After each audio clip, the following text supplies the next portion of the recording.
নমস্কার দর্শক বন্ধুরা, সবাইকে আন্তরিকভাবে স্বাগত জানিয়ে শুরু করছি আজকের রেসিপি। আজকে আমি দুর্দান্ত টেস্টি ভেন্ডি আলুর রেসিপি তোমাদের সাথে শেয়ার করব। তার জন্যে আমি কিন্তু 250 গ্রাম ভেন্ডি বা ঢ্যাঁড়স গোটা ধুয়ে নিয়ে এখন দু সাইডটা কেটে নিচ্ছি। আর যেই ভেন্ডিগুলো ছোট আছে সেগুলো গোটাই রাখবো, আর যেগুলো একটু বড় সাইজের আছে সেইগুলোকে মাঝখান থেকে কেটে হাফ করে নেব। এই ভেন্ডি আলুর রেসিপিটা আমি কিভাবে বানাবো সেটা কিন্তু তোমরা স্কিপ্ট না করে পুরোটা দেখো, আশা করি তোমাদের ভালো লাগবে। আর এই রেসিপিটা দিয়ে রুটি খেতে কিন্তু ভীষণ ভালো লাগে, লুচি পরোটার সাথেও ভালো লাগবে, ভাতের সাথেও খাওয়া যাবে।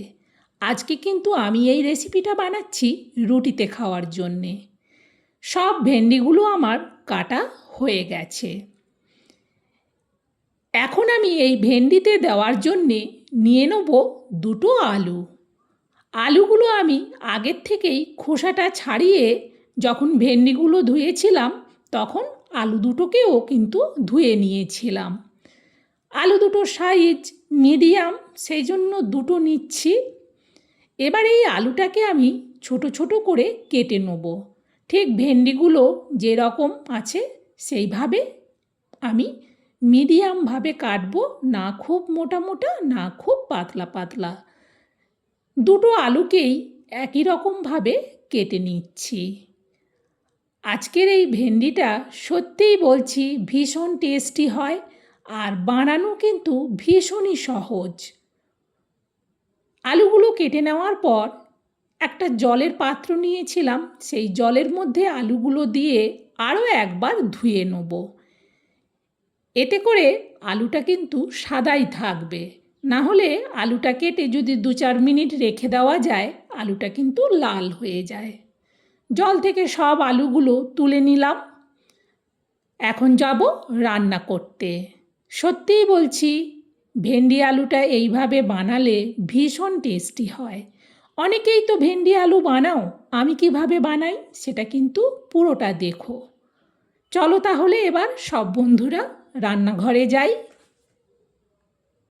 গ্যাস জেলে কড়া বসিয়ে দিয়ে কড়াতে দিয়ে দিলাম পরিমাণ মতো অল্প তেল।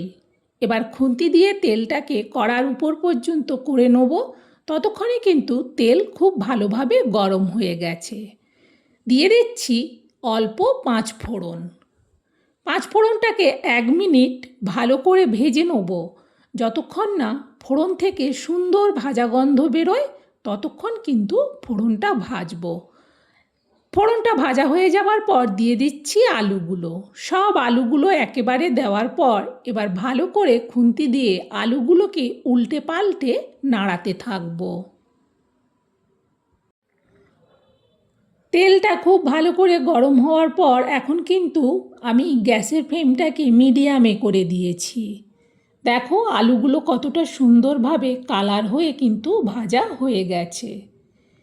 এইভাবে যখন আলুটা ভালোভাবে ভাজা হয়ে যাবে তখন এতে দিয়ে দেবো ভেন্ডিগুলো। সব ভেন্ডিগুলো একেবারেই দিয়ে দিলাম। এবার ভেন্ডিগুলোকেও আলুর সাথে মিশিয়ে নাড়াতে থাকবো। খুন্তি দিয়ে এইভাবে অনবরত নাড়াতে থাকলে তাহলে ভেন্ডি বা ঢ্যাঁড়সের সব দিক কিন্তু সুন্দরভাবে ভাজা হবে। আর আলুটা তুলে নিলাম না, কারণ আলুটাও তাহলে এর সাথে ভালো করে সেদ্ধ হবে। প্রায় আমি 2 মিনিটের মতো ভেন্ডিটাকে কিন্তু উল্টে পাল্টে ভালো করে নাড়ালাম। এখন আমি খুন্তি দিয়ে এই মাঝখানটায় একটু জায়গা করে নিচ্ছি। এইখানে দিয়ে দেবো অল্প একটু গ্রেট করা আদা, খুবই অল্প দিলাম। এবার আদাটাকে একটু মাঝখানে তেলের মধ্যে নাড়িয়ে নিয়ে তারপর পুরো খুন্তি দিয়ে ভেন্ডি আলুর সাথে মিশিয়েও আবারও নাড়াতে থাকবো। এতে করে ভেন্ডি আলুটাও আরও ভালো করে ভাজা হবে আর আদাটাও ভালো করে ভাজা হয়ে যাবে। দিয়ে দিচ্ছি এবার পরিমাণ মতো হলুদ, আর দেব পরিমাণ মতো লবণ, আর দেব অল্প একটুখানি চিনি। এবার ভালো করে খুন্তি দিয়ে আবারও এটাকে নাড়াতে থাকবো। হলুদ, চিনি, লবণ এই তিনটেকে ভালো করে আলু আর ভেন্ডির মধ্যে মিশিয়ে নেব। এবার আমি এতে দিয়ে দেবো ঝাল শুকনো লঙ্কার গুঁড়ো। আমি এখানে চা চামচের মাপে 1 চামচ ঝাল শুকনো লঙ্কার গুঁড়ো দিচ্ছি। এই লঙ্কাটা কিন্তু খুবই ঝাল।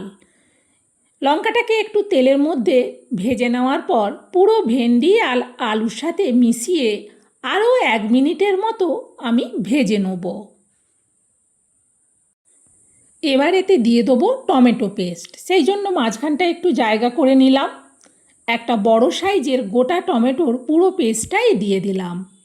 এবার ভালো করে টমেটো পেস্টটাকে ভেন্ডি আলুর সাথে মিশিয়ে নেব। আর টমেটো পেস্টটা দিলে একটু জল জল ভাব হয়, তাই ততক্ষণ এটাকে নাড়াবো যতক্ষণ না টমেটোর জলটা পুরোপুরি শুকিয়ে যাচ্ছে। আজকের এই ভেন্ডি আলু রেসিপিতে আমি কিন্তু এক্সট্রা কোনো জল দেব না। এইভাবে ভেজে ভেজেই কিন্তু ভেন্ডি আলুটা বানাবো। ভালো করে টমেটো পেস্টটা পুরো ভেন্ডি আলুর সাথে মিশিয়ে দিয়েছি। দেখো টমেটোর জলটা শুকিয়েও গেছে। এবার এটা ঢেকে দিচ্ছি। গ্যাসটা একেবারে কমিয়ে রাখলাম।